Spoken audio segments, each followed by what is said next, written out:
Last যবে highlight করেছিলাম না, সেই তার হয়তো মাস দুয়েক আগে আমি হেনা লাগিয়েছিলাম। আবার আজকে মানে ওই টানা 1 বছর পরে আমি আবার হেনা অ্যাপ্লাই করলাম আমার মাথায়। বর্ষার জন্য চুল প্রচুর উঠছে। যখন আমি হাইলাইট করতে যাই সেখানে আমাকে বৌদি বলেছিল যে তুমি হেনা করাটা টোটালি ছেড়ে দিয়ে স্পা ধরো, এতে তোমার চুলটা ভালো থাকবে। সত্যি বলতে কী বলুন তো, প্রথম 2বার আমি স্পা করেছি, 2টো স্পা আমি করেছিলাম, কিন্তু তারপরে না আর আমার এনার্জি সময় কোনোটাই আর হয়ে ওঠেনি। সেই জন্য ল্যাথার্জি, আর যেহেতু বলেছে আমাকে হেনা করতে না, আমার হাইলাইটের কালারটা হয়ে যাবে, তো ওই জন্য আর আমি করিনি। এই করতে করতে একটা বছর যে কোন দিক দিয়ে কেটে গেল আমি সত্যিই বুঝতে পারিনি। বছরও কেটে গেছে, হাইলাইটের কালারটাও ফেড হয়ে গেছে, নষ্ট হয়ে গেছে, মাঝখান দিয়ে আমার চুলের 12টা বেজে গেছে। এখন তো সিঁথি করলে পারে পুরো আমার 2টো আঙুল জড়ো করলে যতটা মোটা ঠিক ততটা মোটাই সিঁথি হচ্ছে, জানেন। চুল উঠে গেছে, আর বর্ষার মধ্যে মানে এত চুল উঠছে, মানে মারাত্মক লেভেলের চুল উঠছে।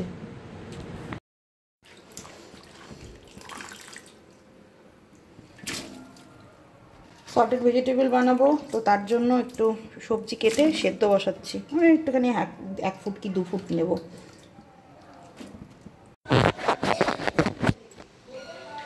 Good morning, welcome back to my channel. তো নতুন একটা ব্লগ নিয়ে চলে এলাম। অলিরানি আগের থেকে অনেকটাই ভালো। কালকে তো খুবই বাড়াবাড়ি হয়েছিল, মানে এত বাড়াবাড়ি হয়েছে যে আমি রীতিমতন ভয়ই পেয়ে গেছি যে মানে জ্বর নামছিলই না। 102, তো 102-102-এর থেকে নামছিলই না। শেষে তারপরে প্রথমে তো ভাবলাম যে হসপিটালাইজড করতে হবে, তারপরে যে না হসপিটাল করতে হবে না, মানে ডাক্তারকে দেখিয়েছিলাম, ডাক্তারই ওষুধ দিল বিকেলের দিকে। মানে জ্বর বললো যে এই ভাইরাল ফিভারটা এখন এরকমই হয়, ঠিক আছে। তো সেই জন্য এখন এটাতে ভয়ের কিছু নেই, উইকনেসটা প্রচুর বাড়িয়ে দেবে, আর একটা টাইমের পরে জ্বরটা আপনি আপ নামবে। তো আমি ডাক্তারের কথা মতন শুনে বাড়িতে এসে দুপুরবেলাতে যা ওষুধ দিয়েছিল, প্যারাসিটামল, তারপরে অ্যান্টিবায়োটিক, সমস্ত কিছু খাওয়ানোর পরেও জ্বর নামছে না। সেই 101 নইলে 101.2 এরকম, এর উপরে মানে এর নিচে নামছেই না। 100 বা 99 নামাতেই পারছিলাম না। তারপরে জলপট্টি দিচ্ছি কন্টিনিউয়াসলি, গোটা দুপুরটা ওইরকম করে গেল। যাওয়ার পর বিকেলের পরের থেকে গাটা ঠান্ডা হলো, জ্বরটা নামলো। রাতের দিকে আর জ্বর আসেনি, এখনও অবধি সকাল হয়ে গেল, এখনও অবধি আসেনি। এই হচ্ছে কালকে থেকে আজকের আপডেট। আর এই হেনাটা আমি কালকে ভিজিয়ে রেখেছিলাম, যে পরশুদিন রাত্রে ভিজিয়ে রেখেছিলাম যে কালকে লাগাবো, কিন্তু কালকে যা খেলাধুলা হয়েছে আর ফ্রিজে করে দিয়েছিলাম, তো আজকে লাগালাম, নইলে এরপরে আর এটা ইউজ করা যাবে না। তো হচ্ছে ব্যাপার। আর সকালবেলা আজকে ব্রেকফাস্ট সর্টেড ভেজিটেবল হবে, অলিরানি খাবে বলেছে। আর এই যে অলিরানি কেমন আছে, অলিরানি এখন অলিরানির চোখ মুখ পুরো মানে একদমই গেছে, একদমই গেছে। পক পক পক পক পক পক পক পক পক পক পক পক। চলো সর্টেড ভেজিটেবলটা খাবে, খেয়ে স্নান করিয়ে দেবো, হ্যাঁ, তারপরে ফল খাবে, ঠিক আছে। বাচ্চারা যদি অসুস্থ থাকে না, সত্যি খুব খারাপ লাগে, মানে এমন বাজে লাগে না, কি বলবো। যাই হোক, এখানে দিয়ে দিলাম বাটার, তার মধ্যেই আমি red bell pepper, yellow bell pepper আর ক্যাপসিকাম কুচি করে কেটে দিয়ে দিলাম। এই সর্টেড ভেজিটেবলের মধ্যে না এই কালারফুল বেল পেপারগুলো বেশ কিন্তু দেখতে ভালো লাগে, আর তার উপরে সব সবজিগুলো। এদিকে তো এটা হচ্ছে। আর আজকে কী রান্না হবে বলে দিই। মোচা হবে, মাকে সকালবেলায় মোচাটা কাটালাম, মোচাটা হচ্ছে আমার সেদ্ধ করা হয়ে গেছে। আর কালকে মিস্টার দাস রাতের বেলাতে আর কি মাছ নিয়ে এসে রেখে দিয়েছিল, কাতলা মাছের যে ওই কাতলা মাছের দিয়ে ওই কী বলে সানরাইজের যে মাছের ঝোল মশলাটা, ওটা দিয়ে আজকে মাছের ঝোল ওই একটু কারি টাইপের করব। আর এখানে মাছের তেল আছে, মাছের তেলটা আজকে বড়া করতে হবে। মিস্টার দাস অনেক দিন ধরে খাবে করছে, তো নিয়ে এসছে যখন। তেলটা বেশ ভালো, কিন্তু বাছা হয়নি, কালকে রাত্রে আর বাছা হয়নি। আর চিংড়ি মাছ আছে, চিংড়ি মাছ দিয়ে মোচা হবে।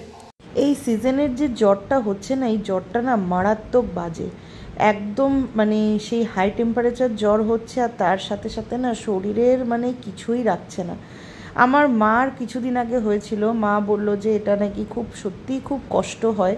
আর তার উপরে আজকে অলিরানির কিছু স্কুলের বন্ধুদেরকে ফোন করেছিলাম, কারণ 2-3 দিন ধরে যে ও স্কুলে যেতে পারছে না, সেই পড়াগুলো লেখাগুলো সেগুলো আমি হোয়াটসঅ্যাপে নিয়ে নেব। তাহলে আমি বাড়িতে না ওকে দিয়ে হোক বা আমি নিজে হোক সেগুলো খাতায় তুলে রাখলে পরে সুবিধা হবে।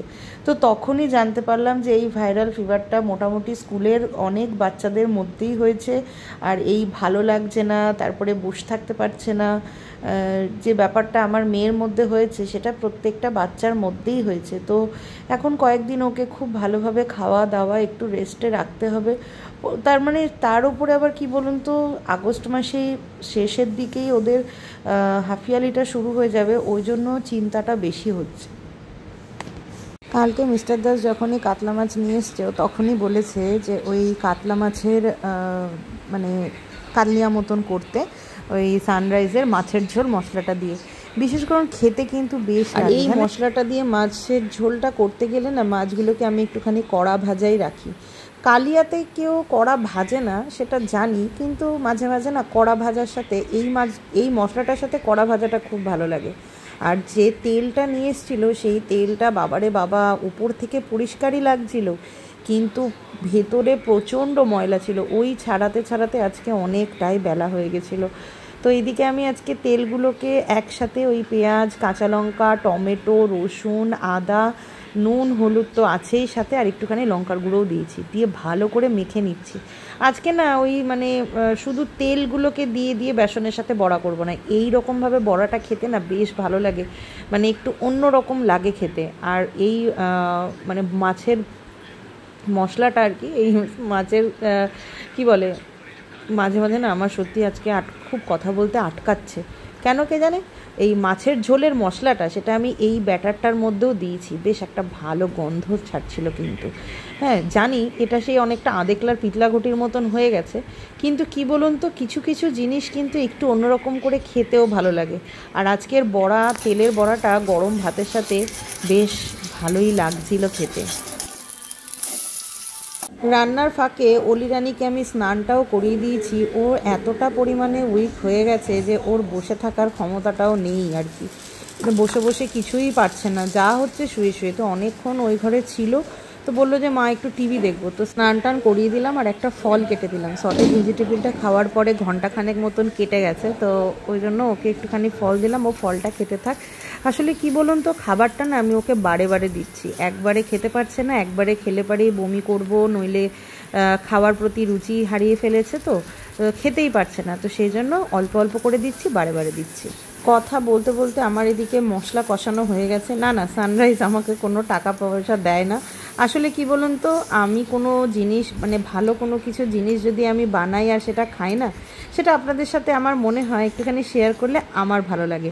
যাই হোক, আদা পেঁয়াজ রসুন, না রসুনটা বাদ দিয়ে আদা পেঁয়াজ কাঁচা লঙ্কা টমেটো দিয়েছি, ঠিক আছে, সব কিছুরই পেস্ট দিয়েছি, শুধু টমেটোটাকে আজকে আমি স্লাইস করে দিয়েছি, এই আর কি।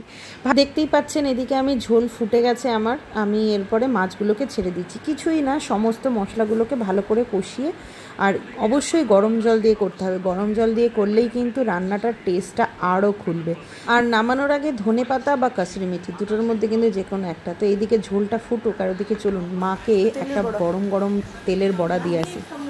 আরে গরম গরম খেয়ে দেখো, ভালো ভালো হয়েছে। মাছের তেলও নিয়ে এসেছিস কালকে?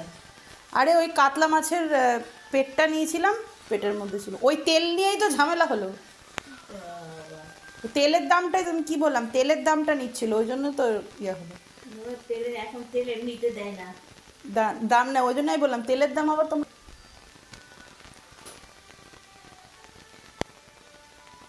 গরম একটা টেস্ট করো।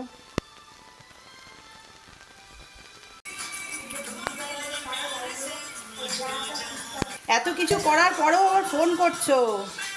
ওকে, আমার এখানে এই অলিরানির জন্য একটু ওই যে কি বলে ব্রাহ্মীর শাক করেছি। এখানে হচ্ছে এটা তেলের বড়া, এটা হচ্ছে মাছের ইয়ে শুকনো শুকনো কাতলা মাছটা, আর এই যে চিংড়ি দিয়ে মোচা দিয়ে। ওকে, তো আমার ফাইনালি আজকের রান্না শেষ হলো। আমি তো ভাবলাম বুঝে আজকে মনে আমার রান্নাই শেষ হবে না। আসলে হয়েছে কি, কালকে চিংড়ি মাছগুলো আমি আর মানে বেছে ফ্রিজে ঢোকায়নি, ওই অবস্থাতেই ফ্রিজে ঢুকিয়ে দিয়েছিলাম, বাজার থেকে এনে প্লাস্টিক থেকে বের করে কন্টেনারে করে। তো ওইগুলো ছাড়ালাম, চিংড়ি মাছের মুড়ো আলাদা করলাম, চিংড়ি মাছটা আলাদা করলাম, তারপরে দু রকমের টিফিন বানাতে হলো, কারণ অলি রানী সটেড ভেজিটেবল খাবে আর মা আবার ডালিয়া খাবে। তো ওই জন্য মাকে প্রথমে ডালিয়া করে দিলাম, তারপরে আমাদের সটেড ভেজিটেবল মা একটু টেস্ট করেছিল। তো এই সব করতে করতে মানে টুকরো টুকরো প্রচুর কাজ ছিল। তারপরে দুধ জাল দিয়ে খেতে টেতে দিয়ে একবারে উপরে এলাম। যদিও সকালবেলা আমার স্নান হয়ে গেছে, এবার এটাকে ধোবো। 2 ঘন্টার জন্য রেখেছিলাম, সেখানে 2.5 ঘন্টা হয়ে গেছে। যাই হোক, আমার রান্নাবান্না হয়ে গেছে, এবার নিশ্চিন্ত খেতে টেতেও দিয়ে এসেছি। এবং মিস্টার দাস যখন আসবে তখন একেবারে আমি আবার খাবো, তখন আবার রান্নার ঘরের দিকে যেতে হবে। তো এখন একটুখানি ফ্রেশ হবো, হয়ে একটু নেটফ্লিক্স নিয়ে বসবো। আর অলি রানীর শরীরটা উইকনেসটা প্রচুর রয়েছে, প্রচুর উইকনেস রয়েছে। তো দেখা যাক কয়েকদিনে মানে ওষুধ টষুধ দিয়ে কয়েকদিনে ঠিক হয়। আর খাবার তো দিতেই হবে। আজকে গোবিন্দর আশীর্বাদে আজকে বমিটা করছে না, এটাই গোবিন্দ কৃপা আর কি। যা অল্প অল্প করে খাবার দিচ্ছি ওটা পেটে রাখছে। এখন দুপুরে ভাত দিয়ে এলাম, বলবো না কারণ মায়ের নজরটা সবার আগে লাগে। দুপুরের ভাতটা দেখা যাক কীরকম মানে পেটে কতক্ষণ থাকে বা কী করে। ওকে, নেটফ্লিক্সে কালা পানি বলে একটা সিরিজ অন করলাম, আর তার সাথে এই ওয়েফারের প্যাকেটটাও নিয়ে বসলাম। ছোটোবেলায় এই ওয়েফারগুলো খেতে কিন্তু বেশ ভালো লাগতো। আমি তো ফ্যান ছিলাম এগুলো, স্কুলে বাড়িতে সবসময় খেতাম। বহুদিন পরে পেলাম, নিয়ে বসলাম। আজকে সন্ধ্যেবেলাতে একটু বাড়িতে ফুচকা বানানোর প্ল্যান ছিল, তো ফুচকা বানাতে যাব। তো তার ভাবলাম যে আলুটাকে সেদ্ধ বসায়। আলু সেদ্ধ বসানোর আগে ফুচকার প্যাকেটটা খুঁজতে গিয়ে ফুচকার প্যাকেটটা পেলাম না। ভাগ্যিস আলু সেদ্ধটা করিনি, তাহলে কি লল্লাটটা হতো বলুন তো। তারপরে ঘরে টুকিটাকি জিনিসও দেখছি আনতে হবে। তো মিস্টার দাসকে বললাম, ও বললো যে হ্যাঁ চলো তাহলে যাই। আর এখন ঘড়িতে রাত্রির ওই 8:30 থেকে 15টা মতন বাজে। এই বাজারে কি হয়েছে কে জানে, লাইট ফাইট অন্ধকার অন্ধকার কীরকম একটা। ওই অন্ধকারটা না আমার একদম ভালোই লাগে না। যাই হোক, আমার আর কি, নিজের কাজ সেরে বাড়ি যাব, আর তার সাথে একটু চাও খাবো। মিস্টার দাস বললো যে হ্যাঁ চাও খাওয়া যেতে পারে। ওয়েদারটা বেশ ঠান্ডা গরম একটা ওয়েদার, কারণ আজকে বৃষ্টি হয়নি, একটুখানি গরম গরম লাগছিল। আমার গরম লাগছিল, মিস্টার দাসের আবার ঠান্ডা লাগছিল। তো যাই হোক, আজকের জন্য ব্লগটা এই অবধি রাখছি। দেখা হবে কালকের একটা ব্লগে। ততক্ষণের জন্য ভালো থাকবেন। Good night.